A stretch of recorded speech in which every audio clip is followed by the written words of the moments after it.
앞으로 떡국은 이렇게 끓여 먹으려고요. 24시간 끓인 사골 국물처럼 진하고 고소한데 맛은 더 깔끔했어요. 떡국 먹으면서 국물 마지막까지 남김없이 먹은 적은 처음이에요. 올 새해에는 떡국 꼭 이렇게 해서 드세요. 완성까지 15분이면 충분합니다. 사실 전 떡국을 별로 좋아하진 않았어요. 떡국 떡은 불고 만두피도 푹 불어서 깔끔하고 맛있는 떡국 먹은 적이 별로 없어서 그랬던 것 같아요. 근데 이렇게 만들어 먹으니 떡은 쫄깃쫄깃하고 국물이 너무 맛있어서 계속 찾게 되더라고요. 그리고 퉁퉁 부른 만두가 싫어서 만두 대신 새우 완자를 넣어봤어요. 국물도 해치지 않고 더 풍성한 떡국을 완성시켜준 새우 완자 만든 추가 영상도 있으니 끝까지 시청해주세요. 멸치 육수를 준비할게요. 이건 사실 생략해도 괜찮아요. 고기를 볶아 육수를 만들 거라서요. 멸치 육수 만들어 드시고 싶은 분들을 위한 추가 팁으로 봐주시면 될 것 같아요. 물이 끓으면 불을 끄고 멸치 한 줌, 다시마 사방 5cm 2장 넣고 30분 기다려 둘게요.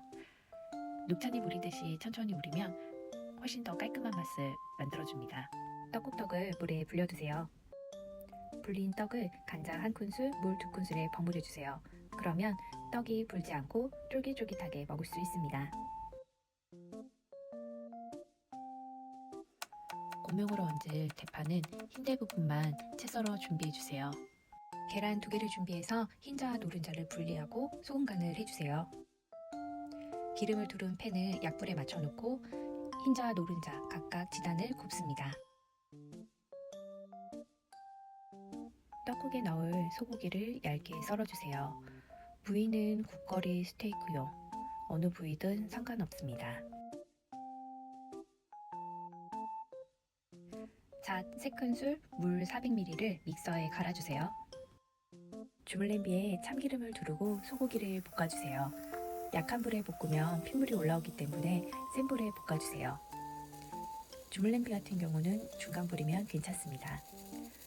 그리고 센 불에 볶으면 고기 국물을 낸 것처럼 진한 맛을 내줍니다. 이제 육수를 부어주세요. 끓어오를 때까지 잠시 기다리세요. 육수가 끓어오르면 간장에 재워뒀던 떡국떡을 넣어주세요. 이제 고소한 맛의 비밀인 믹서에 간 잣을 부어주세요. 저는 채반을 사용해서 부어주었는데요. 채반을 사용하지 않고 그냥 바로 넣으셔도 됩니다.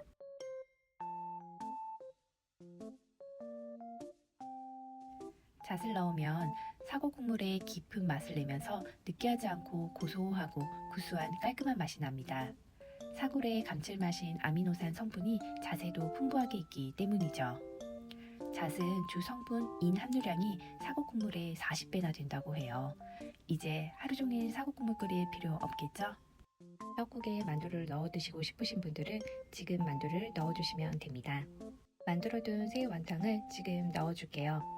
새우 완탕 만든 영상은 영상 후반부에 첨가했으니 끝까지 시청해주세요.